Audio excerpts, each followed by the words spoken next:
Bueno, pues tenemos en los estudios de Onda Regional a María José Martínez, ella es catedrática de Edafología y Química Agrícola de la Universidad de Murcia.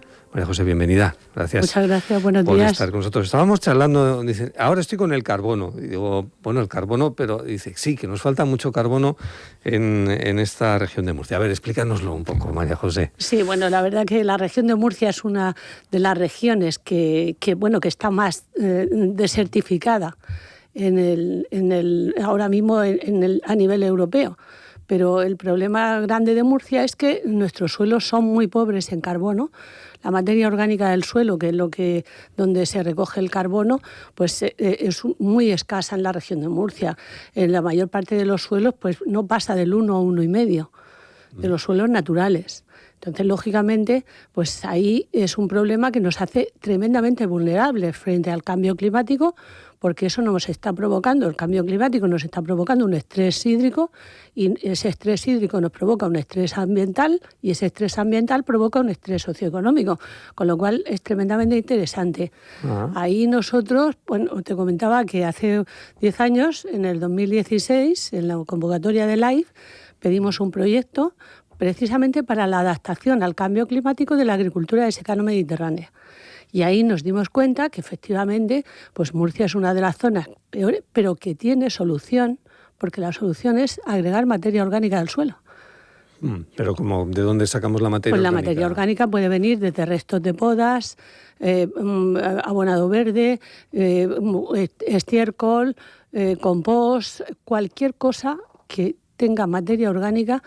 Si se añade al suelo, el suelo es tremendamente agradecido y además se lucha contra el cambio climático, porque eso hace que aumente la materia orgánica que hay en el suelo, que luego ya no se va a perder, y que esa materia orgánica que queda en el suelo es un carbono que está retenido y por tanto está mitigando el cambio climático, porque la forma de mitigar el cambio climático es o no producirlo, el CO2, o recogerlo en algún sitio, o evitarlo. Dice, no tiene más remedio que cualquiera de esas cosas. Si yo puedo capturar el carbono y los suelos de la región, que son suelos muy pobres y por tanto tienen una gran capacidad para capturar carbono, pues entonces, lógicamente, estaré aumentando la cantidad de materia orgánica que hay en el suelo, estaré aumentando la fertilidad, estoy luchando contra el cambio climático porque capturo carbono, y luego, además de todo eso, pues lógicamente lo que yo tengo es que aumento también la fertilidad del suelo y no tengo que echar fertilizantes de otro tipo. O sea, vamos más por los fertilizantes orgánicos naturales, con una adaptación al cambio climático, pues con soluciones basadas en la naturaleza. Es el proyecto del Life Andri C4 que se hizo en la región. Empezasteis hace 10 años, ¿eh? Sí, hace 10 años que lo pedimos y nos lo concedieron. Fue el primer proyecto que concedió de Life de adaptación al cambio climático para la agricultura. Y bueno, y ahí se hizo pues todo un estudio enorme.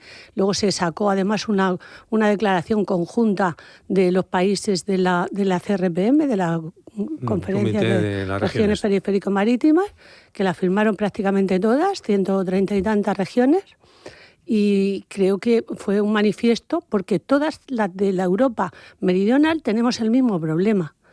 Y además puede ser, pues dice, de pasar la agricultura a ser un problema porque emita CO2, a capturar CO2 y que sea la solución para la mitigación del cambio climático, porque si no, al 2050, por supuesto que no llegamos, aunque bajemos las emisiones, no llegamos de ninguna manera a cumplir con lo que se llama la degradación, o sea, los objetivos, esa neutra, la climatología neutra de la Tierra, o sea, que no tengamos más emisiones que capturas. En ese proyecto, bueno, vinieron participando un centenar también de agricultores, ¿no? Sí. Y luego han seguido con... Luego siguen con las prácticas. Han aplicado y además luego después, pues yo creo que estoy muy contenta porque de ese proyecto, pues luego han pedido varios proyectos aquí en la región que los han concedido para distintos investigadores, tanto de la Universidad de Cartagena como de centros de investigación, como de agricultores que han pedido también por otro lado, y la gente está en ese tema. Lo que pasa es que ahora esto le llaman, luego han sacado otros nombres, se llama agricultura regenerativa, pero es exactamente lo mismo. Lo que se pretende es que el suelo se vaya regenerando con soluciones que sean soluciones blandas, pero con captura de carbono. Parece un contrasentido, ¿no? Decir, bueno, ¿cómo luchar contra la aridez? Diciendo, bueno, pues haciendo agricultura. Sí, totalmente. Pero ¿cómo vamos a hacer agricultura en suelos áridos, no? Sí. Con este tipo de soluciones. Es que es la única manera, porque resulta que cuanto más materia orgánica tiene el suelo, retiene más cantidad de agua. O sea, que a poca agua que haya, y además la materia orgánica es fundamental. Para mí es la piedra filosofal. Y es gracioso porque yo comencé mi carrera en la universidad con una tesis doctoral donde la materia orgánica era muy importante. Y ver cómo la materia orgánica repercutía en otras cosas. Y mira por dónde después de 50 años, pues resulta que tiene sus aplicaciones. Volví a pedir, además, ¿no?, el proyecto y tiene una gran aplicación, porque es fundamental. El otro día decía el consejero de Agricultura, yo no sé si seguía esta misma tesis, diciendo que él defendía los envíos del trasvase y la necesidad de más agua, y decía, ¿y por qué no poner en regadío más suelo en esta región? Porque es una forma de combatir también la desertificación, ¿no? Totalmente. Uh-huh. O sea, pero lo que pasa es que hay un gran lío con lo del tema de desertificación. Ahora mismo, tanto es así que dicen, no hay que confundir lo que son las tierras áridas por naturaleza, como por ejemplo puede ser el Barranco de Jebas, o puede ser toda la parte de Abanilla y toda la zona esa, que es que hay un tipo de suelo que es muy, o sea, tiene sales y además es muy arcilloso, y entonces es que es muy difícil que crezcan las plantas en él, y entonces eso son tierras naturales. Y lo que es la desertificación, que se confunde, porque no todo lo que es aridez es desierto. O sea, el desierto es árido, por supuesto, y tenemos el desierto, pues el desierto de Atacama y el desierto no sé dónde, y el desierto de Tabernas. Eso no es una zona desertificada, ahí no hay desertización. Hay desertización, pero no desertificación. Entonces, la desertificación es que tiene que intervenir la mano del hombre, y además tiene que ser en zonas áridas y semiáridas. Entonces dice, ¿hay desertificación en Galicia? ¿Es árido o semiárido? No. Entonces el clima no es... Dice, ¿hay degradación de suelos en Galicia? Sí. Y entonces lo que pasa es que ante ese dilema de qué es una cosa o qué es la otra, el Atlas de Suelos internacional, del Atlas de la Desertificación internacional, lo que se ha hecho es que ahora se habla de la degradación neutra de la tierra. O sea que lo que se pretende es que la tierra no se degrade, y si está degradada, que se recupere. Uh-huh. Y entonces ahí es donde nosotros vamos. Ahora precisamente estoy yo con una tesis que se va a leer pues probablemente en septiembre, octubre, que es de degradación neutra de la tierra, o sea, cómo a partir de los suelos nuestros, y precisamente con datos de los 4 Living Labs que se han puesto en marcha en la región y que se pusieron en marcha y que están monitorizados, a partir de toda esa serie de experiencias que se tienen, cómo se puede llegar a la degradación neutra de los suelos áridos, o sea, los suelos que nosotros tenemos ahora mismo de cultivo. Y en el secano, es que en el secano el problema que hay es que los van a tener que abandonar. Entonces, un suelo abandonado de secano, a partir de ahí es un suelo que se va a degradar. Claro. Y lo que pretendemos es que no se degrade. Entonces, con una serie de prácticas de cultivo, llámale agricultura regenerativa o lo que quieras, lo importante es que se meta materia orgánica en el suelo.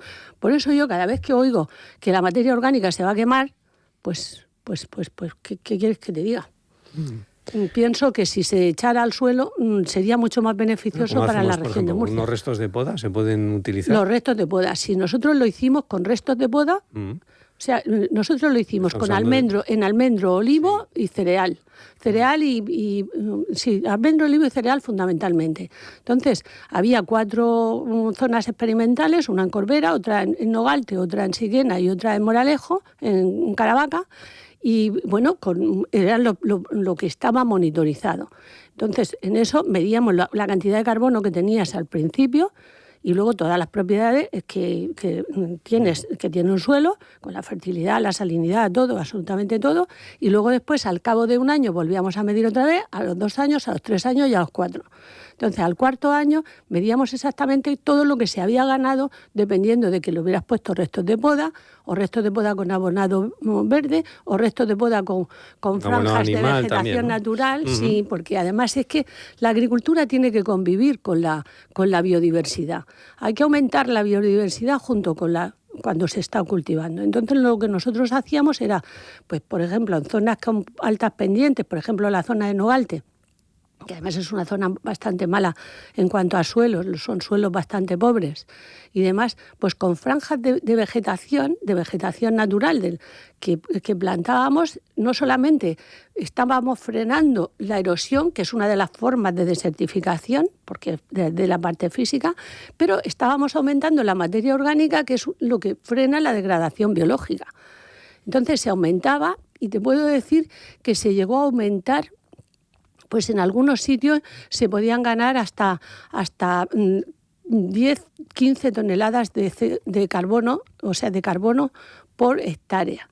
Que eso, la verdad que es bastante, porque, y bueno, si lo pones en CO2, o sea, de toneladas de CO2, lo que tú puedes hacer con eso, pues es que, dice, vamos a ver, si te pagan, por ese, que era lo que nosotros proponíamos en el proyecto, que le paguen al agricultor por hacer esas prácticas y luego que se lo paguen por la cantidad de CO2 que está capturando. Claro. Entonces ahí proponíamos un sistema de negocio con todo un programa que además eso luego después la Unión Europea lo avaló muchísimo, porque fue cuando sacó la directiva de Carbon Farming para ese tema, para capturar carbono en el suelo y que le paguen, por ejemplo, por el carbono voluntario.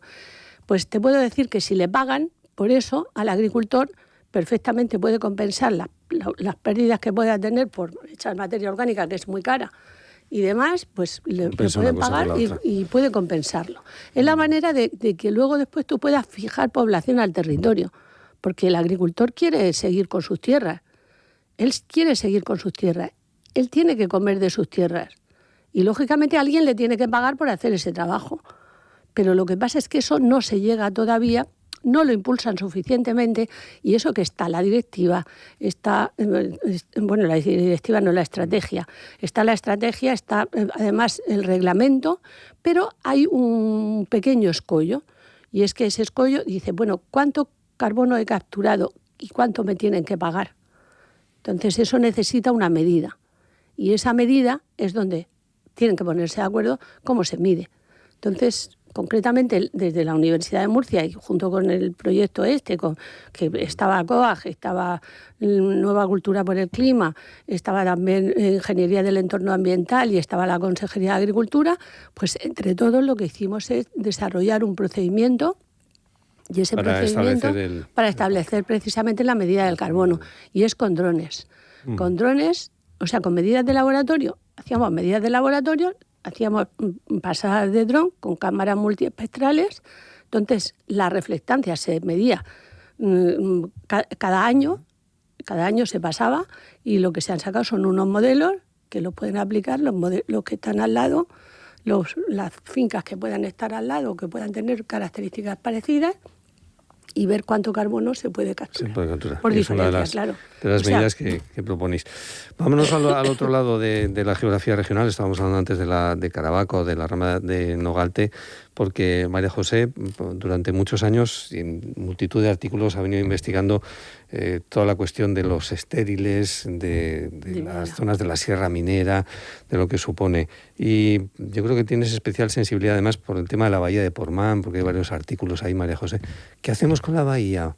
Sí, ¿es conveniente mover los estériles, no moverlos? ¿Son contaminantes, no son contaminantes?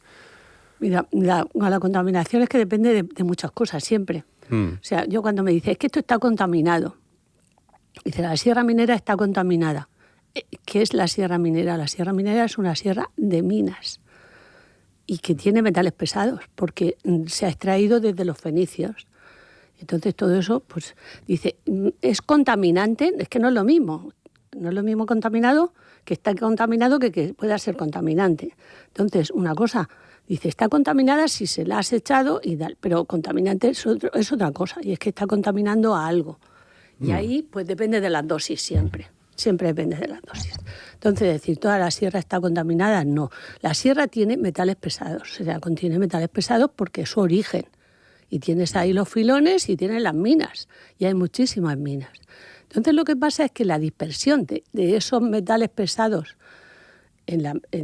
a los alrededores de las minas puede ser que sean en una cantidad o en una especie mineral que pueda ser absorbida o bien por las plantas, o bien por los animales, o bien por el hombre. Y entonces pueda llegar a transmitirse, porque no hay contaminación si no hay una fuente, una vía y un receptor. Entonces, concretamente en la bahía de Portmán, dice, ¿está contaminada? Pues es que era un vertedero, claro, de lodos de cuando se puso el lavadero Roberto. Porque cuando se puso el lavadero Roberto y empezó pues los años 50, en el 57, que se puso el lavadero, pues era una solución para unir todo el triturado que tenía, de donde luego después extraían el metal y los minerales para venderlo. Entonces el lodo que sobraba tenían que ponerlo en algún sitio. Entonces estos pensaron bien en su momento. Pensaron bien, porque dice, es que cuando te pones a estudiar una cosa, dices, bueno, vamos a ver cuál es el origen, porque aquí alguien ha debido pensar muy mal. Pero pensaron bien, porque dijeron, en vez de estar llenando de balsas, de lodos, toda la sierra, vamos a, como la gran explotación que había, vamos a hacer una cosa que lo tengamos todo junto. Y entonces lo tienen todo junto y lo vierten. Claro, en aquel momento, pues ni se tenía el conocimiento que se puede tener ahora o lo que sea.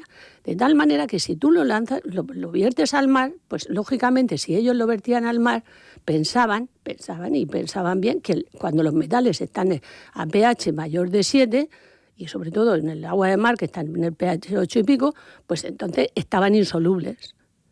Entonces no pasaba nada. Era mejor verterlo al mar que dejarlo en la tierra. Y así fue como empezaron. Lo que pasa es que luego después, pues por los cálculos no fueron los que eso, y resulta que luego después pues revertían y entraban en la bahía.